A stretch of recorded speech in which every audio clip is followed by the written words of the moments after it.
Welcome to episode 2. Long time no see. Yes, so our second episode is all about finding reliable suppliers for events. And this is very important because when you have quality suppliers, as we mentioned on episode 1, then you will have a successful, flawless event. Yeah. Right, so let's dive in and find out how we can find the best suppliers. Ask Jenne. Okay, that's the answer. That's answer number 1. That's a fast forward. Okay, let's be real. Okay. Suppliers really believe that sobrang daming magagaling Filipino suppliers. I think, this is real, I think we throw really the best events, whether it's brands or weddings, especially. I've had a lot of foreigners who are guests in weddings. They come home and they're like, how is this? This is it? Like, this is how you create your weddings? And I'm like, yeah. And then I've also hosted weddings abroad. And the way we handle our clients, the way we make it happen, it is sabi. We have to be proud of the wedding events. No, the events industry in the Philippines because we are so good and we are so quality. Yun lang. So ko lang 100%. the wedding events team their flowers. Pinoy Yes, pride. Pinoy pride, yes. And I couldn't agree more with what you're saying about how top-notch Philippine suppliers are. So, isi-segue ko na agad. And that is why my goal is really to promote the wedding suppliers, not just wedding suppliers, event suppliers outside of the Philippines. Yeah. You know that I go to Dubai, Singapore, US, and I showcase that the Filipino suppliers are amazing. In fact, even if you fly the supplier, pay the supplier, the Philippine supplier, the quality, rate that they have, is still gonna be cheaper than the one that you'll get. See, that's it. See? Your dollar, your pounds, your Euro will go far. for a long way. Long way talaga. Yes. I love that. Shout out to DOT. Kasi feeling ko ako yung DOT na self-funded. Yes. So promoting all of these quality suppliers because we really are good. At the same time, okay, while I know that in our circle, there's a whole lot of quality suppliers, there are also some not so. Or maybe not yet. Not yet. Yes, okay, not yet. Learn. They still need to learn. This is where I would say that making sure that you qualify your supplier becomes important because you don't want additional stress in your event. So I will give a perfect example. Boracay wedding. Okay, di tayo magne-name na names okay? But Boracay wedding, so syempre I'm also a host just like Katz. So as a host, very particular tayo sa sound system. Not only that the sound, that your voice sounds good, like the speakers, the equipment is good, not just the equipment, but also the people behind the tech booth who will put in, pag may konting dead air, merong game time, yung type of music na ipi-play, yung CAD music nila. They really didn't know what they were doing. They had great equipment, but the people behind the tech booth is talagang wala talaga. Next na lang tao. Doon. So parang to a point, the stress level ko na parang I had to leave my post and then go back. Tapos I was like, Kuya, ano nang nangyayari sa atin? Pag magsasalita ako, masyadong lakasan yung music, di ba? Tapos kung kunwari may dead air, lagyan mo naman ng konting music. You educated this person now. So hopefully, future learn from the experience that you have. But that's the thing. Some suppliers still need that experience to learn. Yes. Not to say that, I feel like everyone has the opportunity to be great. Yes. Especially if they really know what they're doing. But it's also about like accepting that, okay, I still have something to learn. Yeah. Yes. Gatas pa ako sa labi is what older people would say. Yeah. No, I said that. Diba, there's a lot of things that we learn through experience for it. Sana lang, hindi siya, like when we learn it, hopefully lang it doesn't affect the event that we're actually part. So that's where quality hosts come in handy. The people behind the scenes may be breaking down or susundo ka lang sila sa likod or whatever. Sa likod, whatever. But in front, the party is on. Chill and great and beautiful. And if you didn't hire a quality host, Di pati yung damay, I've seen that. I've seen a host and say over the microphone, oh, yung waiter, walang water dito sa mesa. Yeah, waiter, pansinin nyo naman kami over the microphone. I've had moments of that also. Na because nobody was doing what they're supposed to do, I had it in me na to direct everyone. Yeah, but then there's a way to do it. Yes, yeah. Diba parang, can we increase the music a little bit? Can we have everything here cleaned up? Yung may mga ganon. So it's part of it. Yeah. But that's also a sign of like, they're not doing their jobs. Yes. It's a little harder for us. So it really is important to get the quality suppliers, but also where to find these quality suppliers and how to gauge if they are quality. Okay, good questions. Where are we going to find these quality suppliers? So first of all, syempre, hello social media, hello technology. Everything is online. Yes, so we can search them online. So that would be a first step. Hello Google, hello Facebook, TikTok, Instagram, the social. So yes, definitely we can search them online. We can check if they have a website. So there are actually online platforms that you can check where there's a whole list of suppliers. So marami po yan. So when it comes to, I think for events in general, what specific na platform, but for weddings there is. So for example, we have websites like Weddings at Work. We have the Not PH. Yes, okay. Then there's what's this Bride and Breakfast. Okay, so those would be, I think, the top two that has a lot of lists. I think mga Metro, like mga magazines. Yes. Online magazines would have. Yes. Used to list stuff there. Yes, the different suppliers. Yes. I think the Wedding Library also has some lists. And then a lot of the different bridal fair organizers, they have their websites and then they have the list of the vendors or different suppliers that also listed there. Now website. Now website. And expo. Yes, yeah. And syempre, AskJenneToday.com is launching very soon. Well, hopefully sooner rather than later. So AskJenneToday.com is going to be the main go-to, not just for weddings, but for anything events.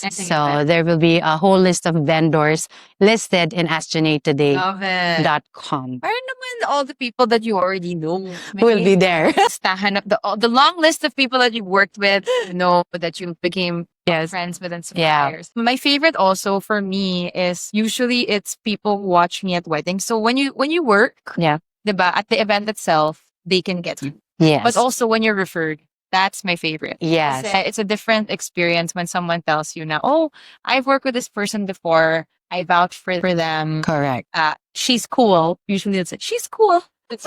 She's cool. She speaks really well. And she's fun naman. Tell my clients, I'm not a comedian. May gusto comedian, diba? And I'm not a comedian, so I don't have jokes kanya. Pero meron naman pala, like when I hear it. Yes. So at the end, they're like, she's funny then. Yes. Because it's from the heart. Definitely. So that in reference to is basically word of mouth. Yes. Yes. So again, we have the online platforms, we have the bridal fairs and expos, we have word of mouth. And number 4, the best way to also find quality suppliers is through different associations and groups. Network, yes. And what is the best network that you know of? Right now, where I've been getting a lot, mine is, of course, BNI, Business Network International. Thankful for them because they really taught me that word of mouth, it's like they expanded it. Yeah. So I appreciate na. My goal kasi is to start hosting abroad best. Yeah. So, because the local industry associations is also a really good source of feedback. Right. So, yes, maganda yung website, yes, maganda yung pictures, all of these in the socials.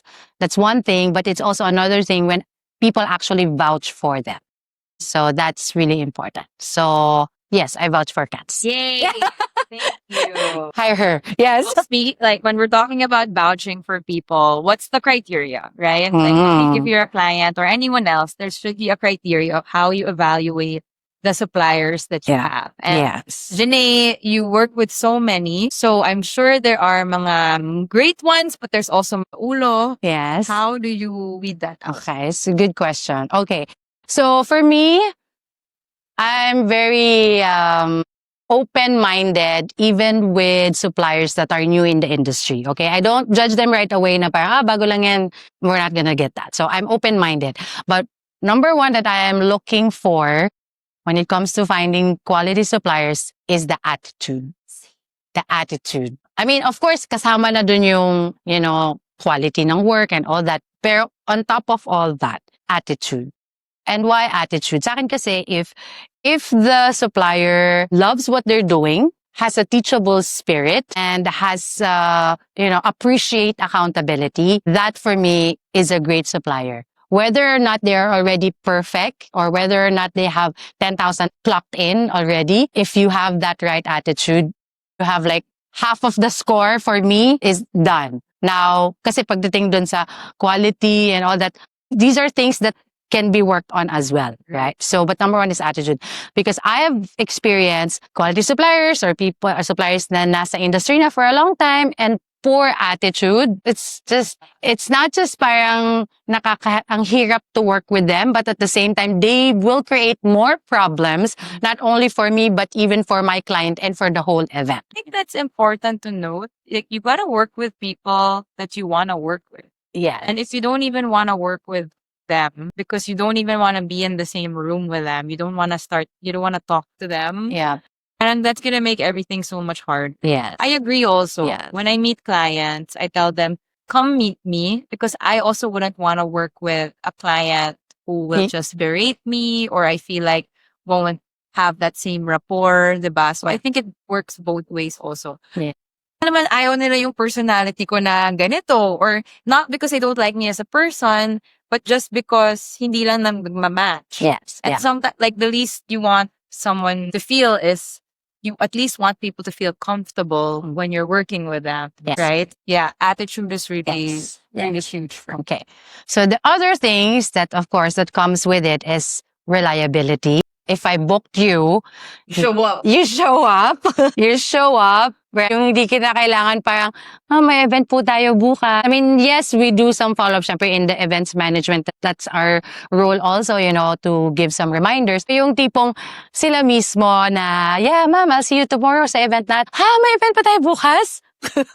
Wow. Yeah, diba? So, reliable. I'm a fluke because I've been exposed for 40 years in the events industry, 26 years professionally. So, feeling ko I'm a fluke now. But you don't have to be that number of years just like me to be considered as a good supplier. You can be, even if parang 1 or 2 times, as long as, sabi ko nga, attitude. And then yung qualities, nandun ka sa commitment to create something of quality. And for me, the last one would be communication. Have you had suppliers, I'm sure, have you had the supplier na after mo sila mabook, parang radio silence? Yeah. Tas, wala nga crew. Talagang, yes.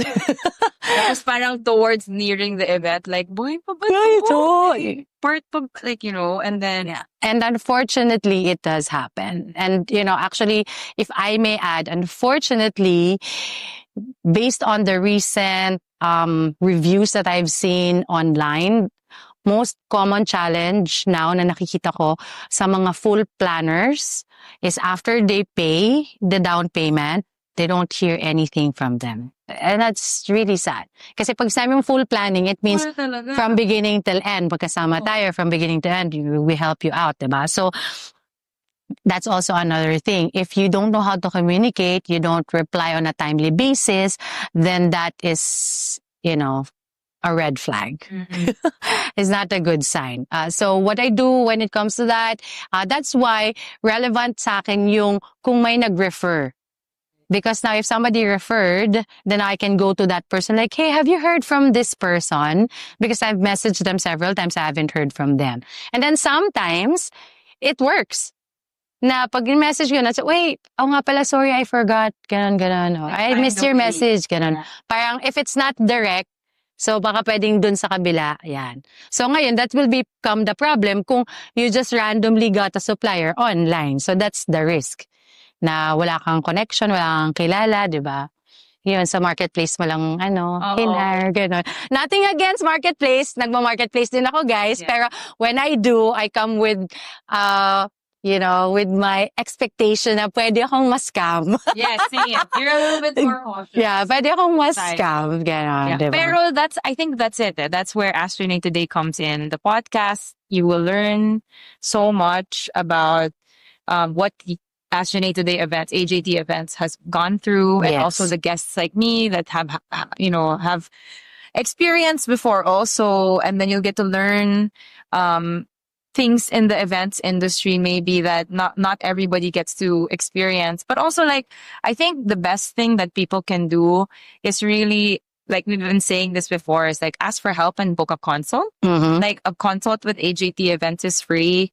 Maybe you'll find, maybe there are ideas that you don't even know you need to think about, but then you guys discuss. Yes. And same with me, like, hindi naman consult. Pero parang I always enjoy, or I always have like a meeting with whoever wants to book me, Mhm. just so that we're aligned and we're clear. Yes. And yeah. you communicate better and you get to know each other. Yes, yes. And being aligned is really very important. I think that's part of evaluating if this is the supplier for you. Yeah. Yung kumbaga, You're meant to. yes, if you're meant to be. Yes. 'Di ba? Parang love life lang po ang paghahanap ng supplier. Or they can make or break you. But Yes. break. Yes. Make it the best day ever. Totoo. Oh, diba? Yes, diba? Okay. So another way of evaluating suppliers is also reading reviews, right? Reading reviews, checking the references, and of course, looking at the portfolio. So you can see that online already. When it comes to checking for references, ako, what I do personally is I check my events industry circle. So I ask, have you heard of this? Have you worked with this person? So I'm more interested on what is the experience of a co-supplier with another supplier. For me, sa akin personally, mas matimbang siya sa akin. Of course, maganda din yung review mismo ng client, or like ng bride and groom, or yung actual client na nagbayad. Okay, that's a good measure as well. Pero ako, sa co-supplier, iba yun eh. Kasi yung nagbayad, syempre, kunwari, si Jack. Shout out to Jap, Time Capsule Studios. Si Jap. So, photoshoot siya dito sa person na to. So, syempre, gagawin niya lahat ng maganda to that person. So, pag tinanong ko yung person na, how was it? How was the experience? Sabi niya, yeah, it's good, it's beautiful, blah, blah, it was worth our payment, diba? But, pagka tinanong ko yung kasama niya na, let's say, makeup artist, so, naka-work mo ba si Jap? Ganun. So, kamusta was your experience? Oh. And the true story comes out. Di niya naisip yun, I should get feedback there from the co-supplier. So that's why when I say, if it's the co-supplier saying that, oh my God, are you hiring Katz? Huwag ka na mag-isip. Go book her. That says a lot. So, same with that. So, if the makeup artist said, silita ko, ang saya kasama nila, Jack. As in, chill lang. Breathe. No dull moment. As in, fun lang talaga. Parang, I love it. I love working with that's something that you wouldn't think. Like, usually you ask the clients who have worked with them. Which is still good. Which is also good. Yes. But another angle is to really ask suppliers that have worked with them. Yes. Galing. Yes. Well, I'll do that. Hihingi na ako ng mga feedback. That was my... Yeah, co-suppliers. Yes. Because ako, personally, of course, hindi ko sasabihin dito, hindi tayo magsasay ng any news. There are some suppliers na nakatrabaho ko na I would say, I don't think they're a match. I mean, I don't think we would want them again for an event. Okay. Yeah. Yeah. Ganon. And it's just that maybe they don't match with you. Yes. That doesn't really mean that they won't match with other people. Yes, diba? correct. But yes. what I would like to say is attitude and your work ethic is the most important, because yes, maybe you will get to work with other people that will still give you a chance. Yes. But mauubusan ka ng mga tao if your attitude is not the greatest. Yes. Like, they will slowly, dwindle away. It's not that I don't want to give, like, it's more of like, we're all in this together. We all want to make great events, but we also have to reflect, right? Kasi, we're in the business of making people happy. Yeah. And so from start to finish, front end or back end, it has to be something, we make people happy. Yeah. So, yes. Yes. Reflect, journal tayo. Ganon, diba? Yeah, and of course, just as in any business owner, we all have areas of improvement. We can always get better. So there is no, nothing set in stone. Always there's still ways to grow. Just try. Yes. Okay. So how about you? Do you have any tips for conducting supplier meetings or supplier interviews para malaman nila kung compatible ba sila or, match ba sila sa professionalism? Do you have any tips for the people who are looking for suppliers? Number one, try to talk to them, not just through text, like face to face, Zoom, Video call. See how their body language is. Everything should be really good on social media, but it's also different when you have an actual call. So, kung possible, try to talk to them. Yes. I like what you said, the get feedback from other people. But also, like, ako, don't be afraid to ask questions, because it also helps us improve, like, what questions people need to ask us as suppliers, like what they need. I think that's pretty much it. Because before you decide, again, you have to like the person. You have to like who they are on social media, but we know that's only a portion who they are, but you have to like them in person. So, if you can get that first meeting with them just to explore or discover, like discovery call, do it. Yes, correct. So now, another thing that you will need to look into is when you're talking to the supplier is, will this supplier answer the need that you have towards the direction of your goals? So, parang ito ba yung klase ng supplier? For example, I've had some clients na yung type of wedding that they want is non-traditional. So there are certain suppliers that will actually fit that is, I guess, flexible to do that. But there are other suppliers na hindi. Yeah. So you have to understand kung yung bang supplier na yon is kaya ba niyang mag-flow dun sa direction na gusto mo. Or baka naman siya yung tipo na gusto lang niya yung direction niya. So pag ganon, so do you already know na hindi kayo mag-a-align dun sa goals, diba? Dun sa the output that you want to happen. So, it's very, and again, you will only discover that after, talking to them, because there's more to just the photos. There's more to it than just the portfolio. So, yes, correct. Yeah. Absolutely. So talking to them, face to face is actually really the best.